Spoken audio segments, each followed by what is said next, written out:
Good morning. This is Saturday. It's May 25th, 2019. And we're going over the book, It Will Never Happen to Me by Claudia Black. There you can see.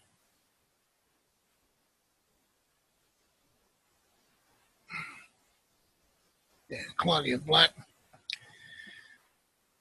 We already started chapter 3, which is what we're discussing is don't talk, don't trust, and don't feel. And we've already done don't talk and don't trust. And so today we're going to be starting on don't feel. So without further ado, I'll go ahead and start with don't feel. No, I wasn't embarrassed. I was scared for my father, but I wasn't scared for myself.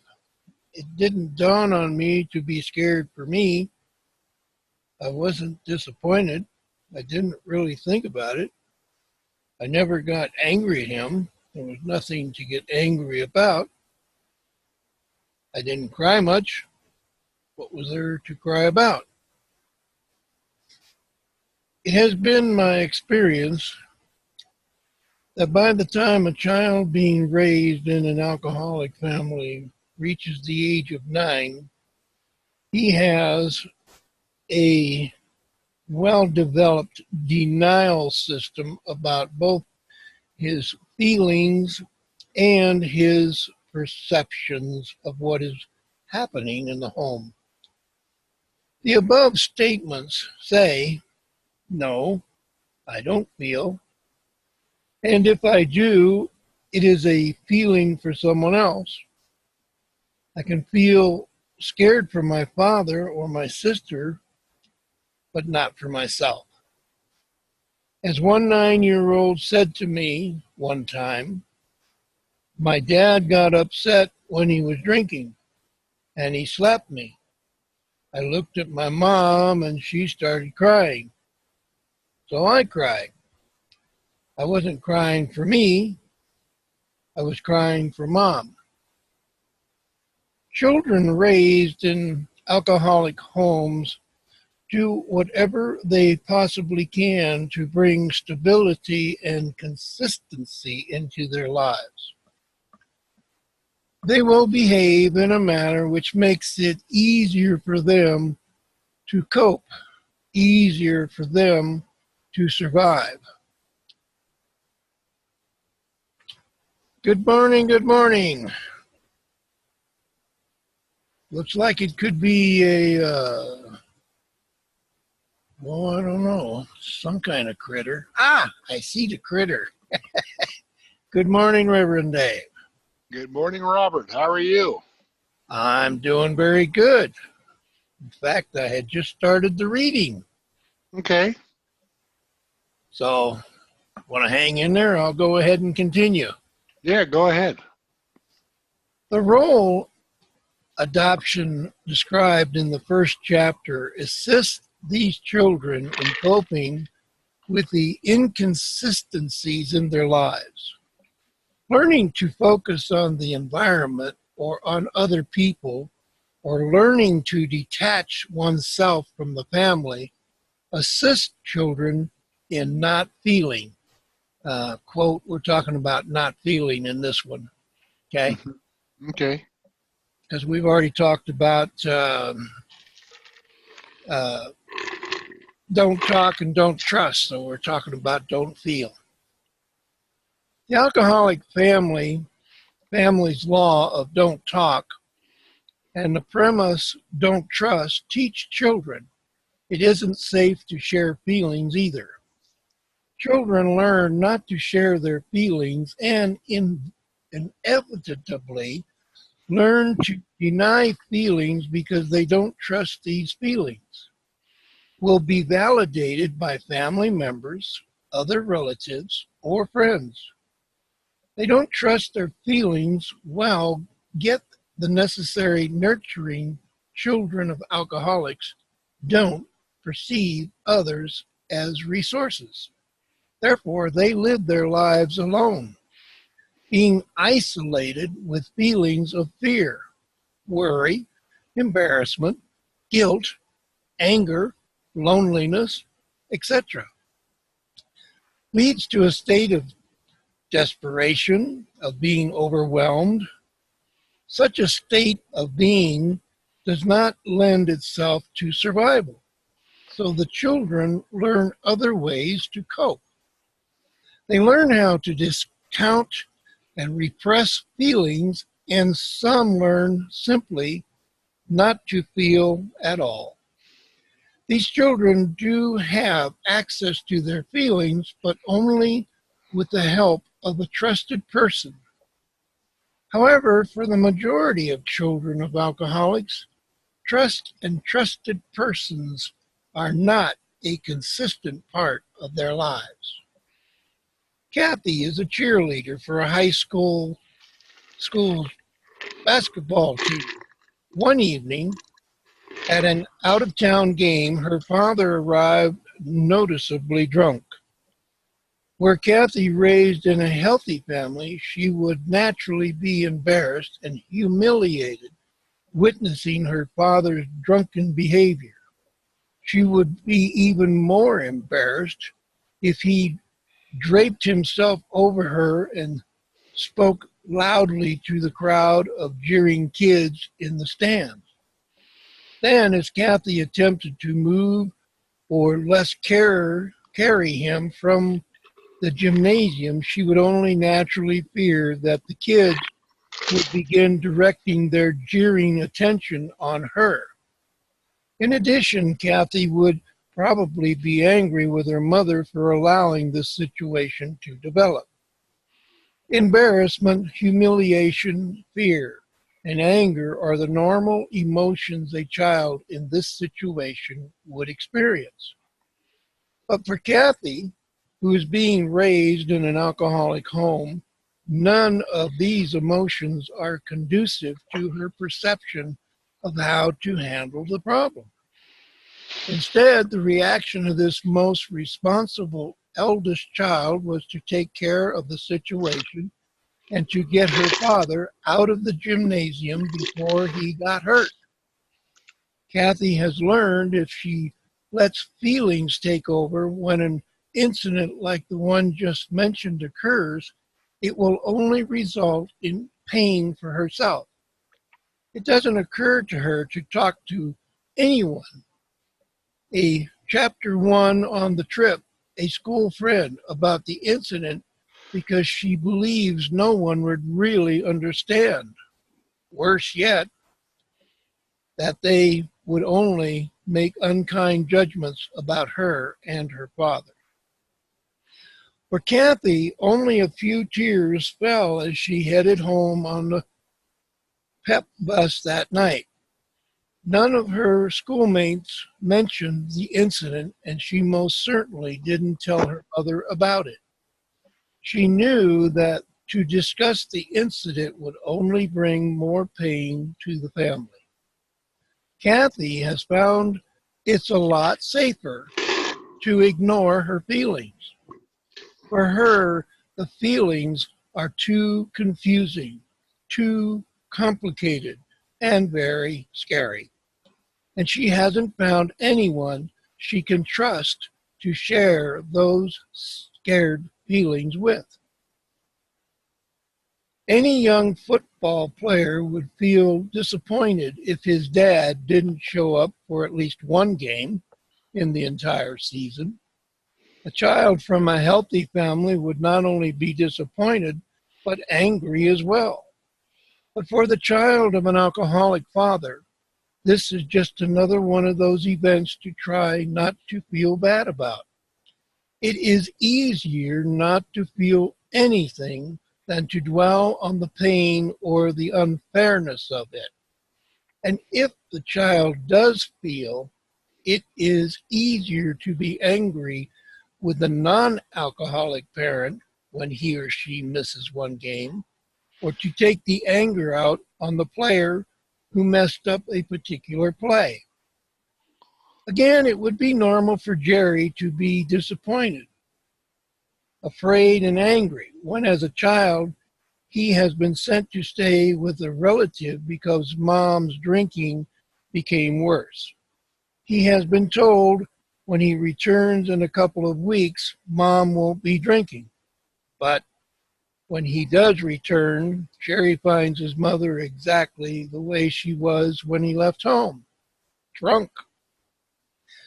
The 6-year-old Jerry in this situation might tell Dad he is angry. He hasn't yet learned to deny. But most likely, Jerry, at the age of 9, would just ignore it. He simply no longer allows himself to respond emotionally. In these incidences of denial, the children are building walls of self-protection. They are learning coping mechanisms to protect themselves from fear of reality. The reality is that their parents are failing them. As the disease of alcoholism progresses, alcohol becomes the parents' obsession. When family members experience the results of this obsession, they ask the question, why? Why does my mom disappoint me at important times? Why does my dad embarrass me like that? Doesn't he love me? Why is my dad drinking so much? Are my parents ever going to get better? Is she crazy? Is it my fault? Am I crazy?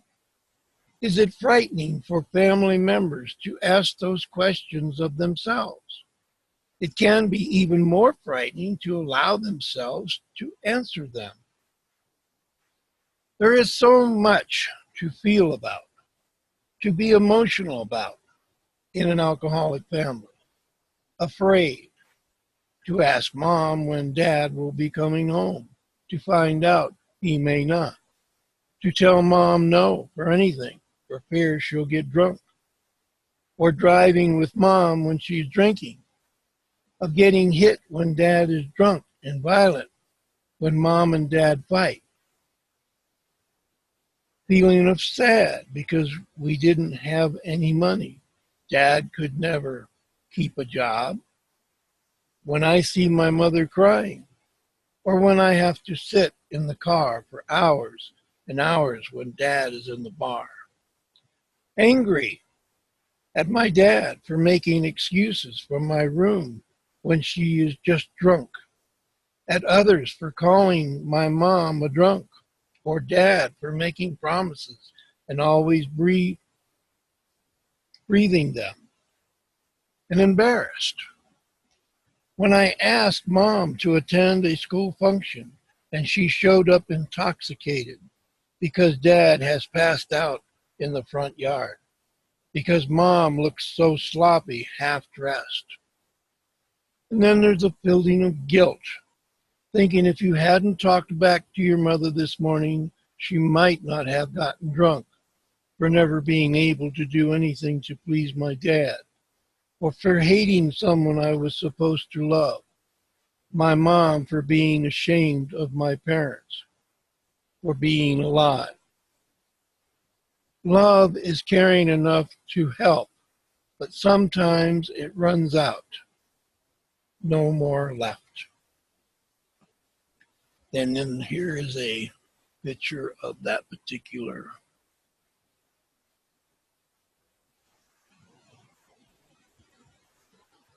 little cartoon draft that was put in there. There are only a few of the multitude of feelings family members may experience on a daily basis, yet learn not to express. As a result, these persons often learn to discount and invariably deny those feelings entirely. The reason for denying is to convince themselves as well as others that their unhappy family life can be made happy, or by pretending or by denying reality. People tend to deny and minimize both situations and feelings in order to hide their own pain. They don't want to be uncomfortable. It is this ability to deny which ultimately interferes in the emotional and psychological stability of children of alcoholics when they reach adulthood.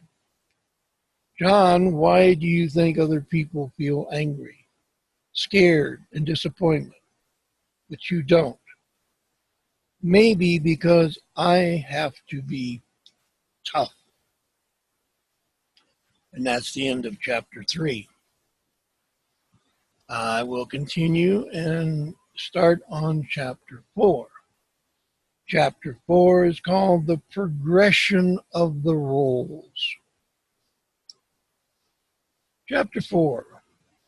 Children raised in alcoholic homes enter adulthood coping with their problems in ways which have been proven to be of great value to them, such as being responsible, adjusting, or placating, as well as not talking, not feeling, not trusting.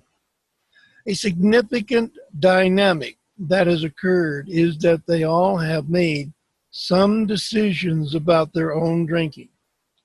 And as the majority of Americans do, most have decided that they will drink. They decided about the same ages and for the same reasons that children of non-alcoholic families choose to drink.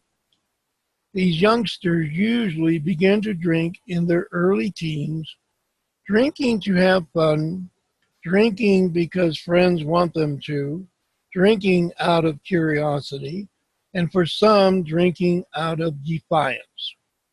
They want to drink to feel grown up. They learn to drink to escape. As typical of most teenagers, they often drink to get drunk. They are experimenting, but most significantly, they drink with an extra belief, a belief that if will never happen to me. This is a belief that subscribes to their knowing that their parent is alcoholic, but believing that alcoholism is a matter of lack of willpower, that it is a controlled issue. This belief says, I have seen enough and I know enough about what alcohol can do to a person. I will be different. The responsible one. As adults, they find no reason to change these patterns which have always ensured survival. Reaching young adulthood, children of alcoholics go on about their lives continuing to applaud themselves for being survivors. The oldest or only child, the one who became the little adult, continues into the grown-up world carrying a lot of responsibility. The ability to be responsible has been a great strength in that this young adult has already demonstrated a maturity in handling many different kinds of situations. He or she continues to take charge and often assumes leadership roles. As a child, this person had learned to set realistic goals during his very early years, and as a young adult, he or she has realized a number of accomplishments far sooner than most people. But there has been an evolution. This adult person experiences increasing anxiety and has become tense and often feels separated from others by an invisible wall. During their adolescent years, the children who adopted the responsible role were so busy being young adults, there was not time to be left to be children. Now, as adults, they don't find the joke all that funny. They didn't have time to relax as children, and as a consequence, they don't know how to relax as adults. As adolescents, these responsible children of alcoholics had been taking life so seriously for so many years that now, in adulthood, they are awkward and uncomfortable with frugality. I still try to take a lot of responsibility for people and things. I am only beginning to learn how to play. I find it difficult to enjoy hobbies or fun activities with any great consistency. Chris, age 32. Chris, the responsible child, had so organized and structured his own childhood, she became a very rigid person, lacking in flexibility. As a child, Chris needed to be in charge, or at least feel she was in control. If she was not, she had a sense that her interworld was collapsing around her. For Chris, the adult, this phenomenon continues. She finds herself needing to take charge, to feel in absolute control, or there is a pervasive sense of losing control and being totally overwhelmed. The idea of loss of control is intolerable to me. I get panicky when I try to think of it. Joe, age 33. Joe tries to fit himself in structured positions and ideally for him, positions he is able to control. Joe has to be in charge. He has to be in the one-up position, while someone else always has to be in the one-down position. There is not room in Joe's life for an equal relationship because that would mean giving up ultimate control, which for him would be giving up survival. Up one, one down, win lose relationships are common in many professional, social, and intimate relationships. Remember, those responsible youngsters have become very rigid, serious, goal attaining young adults who have confidence in their ability to accomplish a great deal. These adults speak well, a skill learned as youngsters, and have mastered the ability to mask the reality of their earlier family life. No sense of equal relationships exists for these persons, nor does a sense of problem solving. For these responsible adult children, everything is black or white, the one way or the other, with no in between. An example is a 33-year-old woman I was working with who was the only child of an alcoholic father. At the age of 31, she had succeeded in qualifying in a male-dominated profession and had become a lawyer in private practice. An apparent success, but unfortunately, she was alone in that private practice because 2 attempts at working with other professionals had failed. She had no close female friends, and her third attempt at marriage was failing. She had developed those traits similar to so many other children of alcoholics who had not learned to trust that other people would be there for them when they were needed. She, as others who found it necessary to take on this responsibility role, found it easier to rely on herself.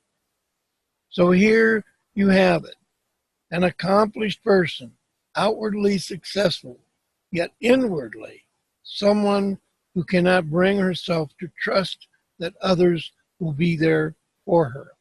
She can't depend on others and therefore has no recourse but to relate on an unequal basis.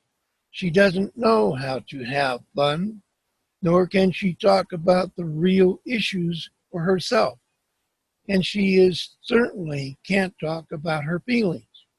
In her personal and professional relationships, this responsible person is almost forced to associate with others who are equally emotionally inaccessible. Should she find a very feeling, articulate, open, caring, fun-loving person in her life, she would not know how to respond. The kind of sharing, intimate relationships such as a person would create would be too uncomfortable. The responsible one removes herself or himself from that type of relationship. In fact, responsible children of alcoholics will align themselves with people who allow them to continue to be rigid, serious, and unfeeling. Either that or they separate themselves from others completely and continue to pursue very isolated lifestyles. It is easy to see why many responsible children of alcoholics who are now young adults find themselves depressed, lonely, anxious, tense, and fearful. It is also easy to see how and why they often enter into unhealthy personal relationships. Further, should these persons drink at all, and most do, it becomes apparent alcohol does something for them beyond what it does for the normal social drinker. Alcohol helps these persons become less rigid, loosen up, and relax. When they drink, they aren't quite so serious. Although these same personalities changes occur in most normal people who drink, for those who are stuck in unhealthy patterns, alcohol may be the only thing which which can provide relief. Taking a drink makes them feel adequate, a feeling which to be sustained leads from one drink to another and then another. When these individuals drink, they are able to become more open with their feelings. They show some vulnerability, and they discover that other people respond to them more positively when they exhibit this relaxed and open manner. This does not necessarily make them alcoholic, but it does reinforce their need to drink, and it can create a psychological dependency. I was the all-American kid in high school. I maintained a 3.6 grade point average and was a star on the championship baseball team. I was always trying to please my parents. Dad was an alcoholic and compulsive gambler. Mom worked 7 days a week to support the family. After high school, I went into business for myself, but something was wrong. I was empty inside, didn't know why. Whatever I did just wasn't good enough. The more I achieved, the worse I felt. The accomplishment didn't mean anything. I couldn't fill the emptiness. It was always there.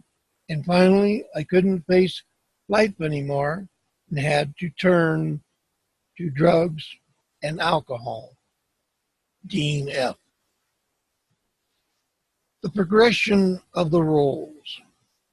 The adjuster. Those children who found it so much easier to shrug their shoulders and withdraw upstairs to the bedroom or slip out to a friend's house usually continue these survival patterns into their grown-up years. Adult Adult adjusters find it easier to avoid positions where they need to take control. They function better if they take whatever occurs in stride. They have become adept at adjusting, being flexible and spontaneous, and they find pride in these traits.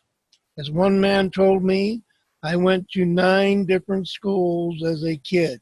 I never knew how long I would stay or where I was going next. It wasn't bad. I learned how to make friends quickly. I met a lot of interesting people. Now, as an adult, this person finds it necessary to keep moving. I get bored in one spot. I get bored if I am at a job more than 9 months. I get bored with the same woman after 9 months. I am even getting bored with this city. I have been here 2 years now. What happened for these children who adopted the adjusting pattern is that they had neither the opportunity to develop trust on an ongoing basis, nor were they able to develop healthy relationships. All their lives, they seemed to be jumping in at the middle. It was difficult for them to identify a beginning, and they never knew how long a particular phase or situation would last. These now adults who, as kids, never knew how long they would be living in one place, or how long mom would be sober this time, or how long dad would be staying away, learned how to handle or adjust to whatever situations they were currently in. The adult adjuster often have neither a sense of direction nor they have a sense of taking responsibility for that direction. They would like their lives to take. They feel no sense of choice and no sense of power over their own lives. While the more responsible child of alcoholics have developed a sense of being able to affect the events in their lives, adjusters usually do not have a sense of control. As for 44-year-old Janet says, I feel like I have been on a roller coaster for a real long time. For adjusting children, life is a perpetual roller coaster, nor because they like living that way, but because they feel they have no other options. They perceive themselves as having no alternatives. They never learned that choices were available to them. So now, as adults, they don't talk about real issues in their lives. They certainly do not seriously examine their own feelings. Adjusters find themselves associating with others who are as emotionally closed as they are. To them, this limited association is the only type of relationship which is safe. Based on this behavior pattern, it is easy to see how adjusters find mates who cause uproar. This state of living in constant agitation becomes their comfort zone because they are perpetuating childhood roles of adapting to inconsistent people. They know how to handle chaotic situations, adjust, yet this kind of self negating adjusting results in the person becoming depressed, isolated, and lonely. For adult adjusters, also, alcohol can remove feelings of inadequacy. The drug alcohol gives them a false sense of power. When adjusters drink, they may find themselves aware of heretofore undiscovered options and alternatives. Making decisions becomes easier, and it becomes easier to feel and easier to talk about the real issues. With this newfound power comes increased self confidence, and in others to maintain these feelings, it seems reasonable to have another drink and another and yet another. Although such increased drinking does not necessarily mean the adjuster is now also alcoholic, but it does set himself or her up to become psychologically dependent on alcohol. Alcohol provides a state of being which feels good, a way of experiencing feelings which can't seem to be experienced except by the use of alcohol. The placater, the child who is busy taking care of everyone else's emotional needs. The warm, sensitive, caring, listening child, the one everyone liked, grows up continuing to take care of others, either personally or occupationally. As a very special friend of mine once said, those of us in the helping professions did not gravitate here accidentally. There was much. There must have been something wrong with us to be so preoccupied day in and day out with the pain of others. Though this statement was said in half jest, there is an enormous amount of truth in it. For the child who was particularly adept at making others feel comfortable, it becomes only natural to gravitate toward situations which would enable him or her to continue in that manner. There is something about me that seems to attract sick individuals or simply people who with some type of problem. Delilah, social worker at the age of 38. 44 years old, Elaine was raised in a home by two alcoholic parents. When one takes care of others over the years, it is not unusual to arrive at that point. Elaine eventually reached. She proceeded to enter into marriages with three different practicing alcoholics.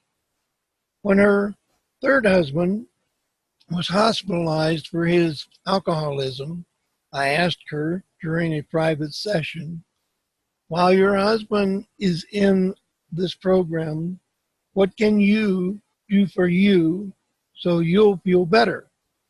Elaine looked away. She began to grimace, Grimace. I'm not sure I know how to pronounce that. She didn't answer my question, nor did she look at me. So I repeated the question. Elaine, while your husband is in the hospital for the next 3 weeks, what can you do for you so you'll feel better? Again, Elaine looked away, but this time not only did she begin to make grimacing gestures with her face, but her shoulders began to twitch and jerk. The jerking was almost spasmodic. I quickly moved closer and reached out to steady her. I said, Elaine, you don't have to take care of your husband anymore. You don't have to take care of him. We are going to take care of him. And you don't have to take care of your two boys tonight. You've already told me they are with friends. It is 7 o'clock now. Between 7 o'clock and 10 o'clock tonight, what are you going to do for you so you will feel better?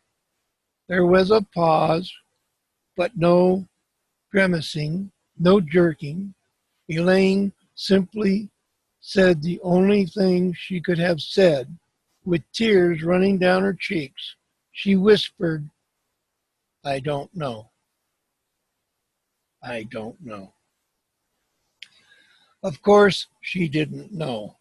All her life, the question of what she could do for herself was not a question she could safely explore. Adults who grow up in the roles of placaters typically go through years of adulthood never seriously considering what they want. Rather, they are forever discounting their needs. They have trained themselves to be only concerned with providing for others. The consequence of this behavior is that they never get what they want from life. If we can't ask ourselves what our own wants are, we cannot direct ourselves to obtain them. For the placater to focus attention to oneself as a child in an alcoholic home was not the key to survival. Survival was concerning oneself with taking care, taking away the fears, the sadness, and the guilt of others. Survival was giving to others one's time, energy, and empathy. As one 48-year-old woman raised in an alcoholic home, married to a man who was then recovering alcoholic, said, I am that compulsive giver. I need to become more selfish. I must quit serving everyone else at my own expense. But I don't know how, and I feel guilty. Giving to others is not bad, but giving at the expense of our own well-being is destructive. Again, it is relatively easy to understand why these children develop depression as adults. Although they appear to be living their lives the way they want, they still feel apart from others. They feel lonely. They don't have equal relationships with others, and they always give too much and refrain from putting themselves in a position to receive in personal relationships. Placaters seek out other people who are takers and who refuse to take emotional responsibility in their roles. Placaters look for people who don't want any personal sharing from a friend or loved one. As well, the placators' partners in life will be people who have also learned not to talk about themselves. Alcohol performs wonders for many placaters. Drinking helps them talk more freely about themselves. It helps make them to feel more self-worth. The drug alcohol helps placaters to become more assertive, to feel a greater selflessness. It helps them feel and even be angry. If alcohol provides feelings of increased self-worth, an avenue to become more selfish, a part of all placaters will respond positively to the feeling. In fact, they find they need that support to bolster their feelings.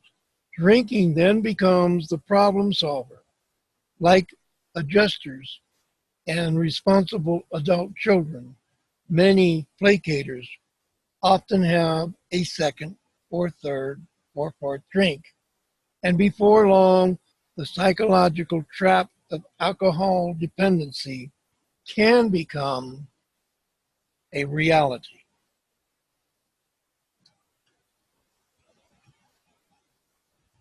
She was my mother, bless her soul. I sometimes sit in the corner in the dark and recall my mother with a blown brown bottle in her hand, or the sounds of clanking ice at 2 a.m. She'd call me baby if she wanted another beer, or a slut if she hadn't had enough. She'd make me cookies on Christmas before she got too drunk. Many nights she would fall asleep on the floor. I'd cover her with a blanket and put a pillow under her head. I'd awaken in the morning to the sounds of her screaming. She wasn't an easy woman to please most of the time. We didn't get along. Sometimes I miss her and the loneliness. Jane, adult child. Acting out child. The acting out child, the ones who were constantly in trouble and cause problems, will continue to find conflicts in early adulthood. As children and as adults, these persons are not capable of feeling good about themselves. They have been unable to interact with others in acceptable ways and have been unable to express their own needs or have them met. As children, acting out children were always aware of their anger, but seldom aware of other feelings.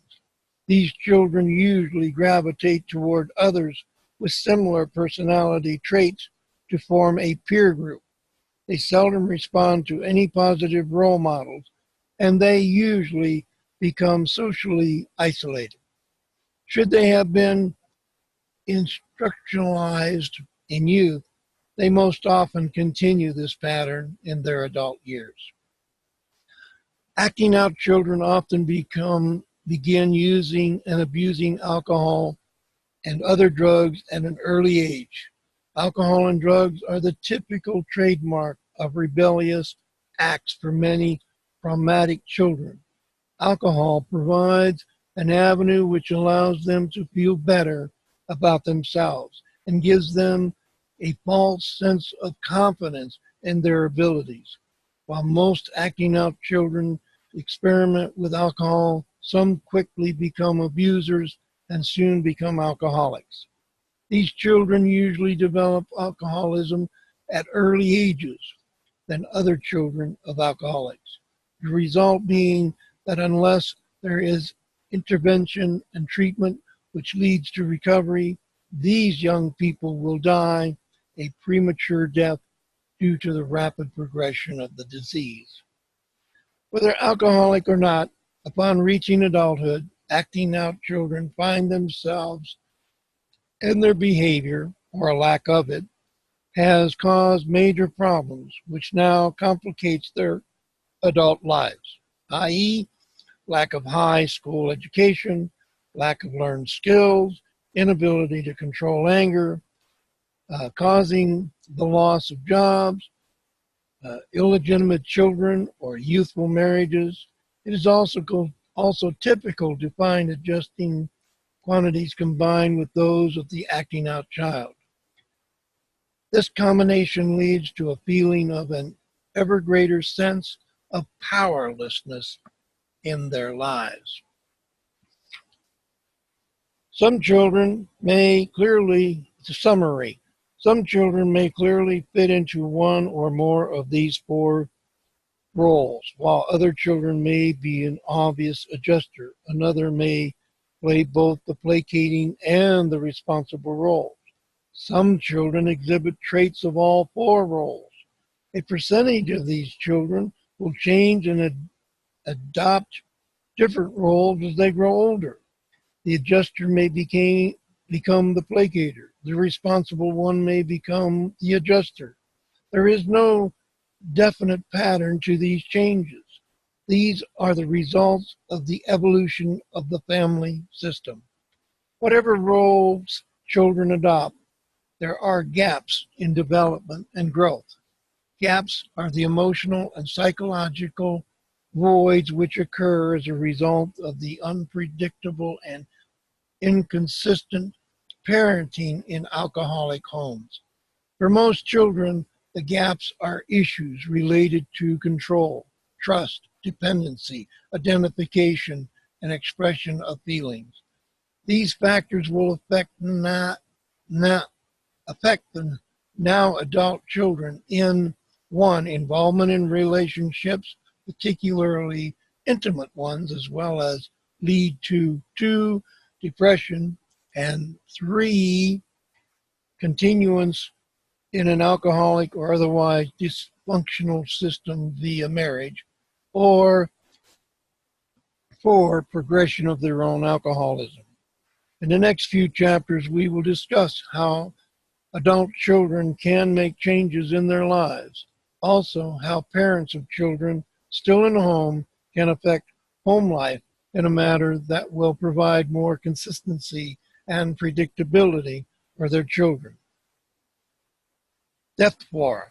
It is time to come in to sit at the table, cut the meat, pass the potatoes, time to butter the rolls. After that, we'll eat the pie. Miss Petrie yelled it loud from far away. I should have put the paste back in my jar. It dried into a mountain and had to be thrown out. Come in. I spell it where I breathe, against the corner of this window. I see you sitting in the car behind the windshield where you tilt your head to swallow it. It is time to come in and put your medicine away. I don't like so many bottles when I count them under your bed. Can we go skating on our blue plate? The skaters' necks are wrapped in scarves. The wind is cold, now dark. I cannot see your face. Joan, adult child. So next we will be starting in chapter 5, and that'll be on Tuesday. I've enjoyed the reading. I thank Reverend Dave for popping in for a second there. And I hope everybody enjoys the reading. And I can think of nothing else to say except I hope that people will enjoy this reading and will get some benefit from it. And so with that, I will be closing, and I will see you on Tuesday. Thank you for coming, and have a great day. Bye-bye.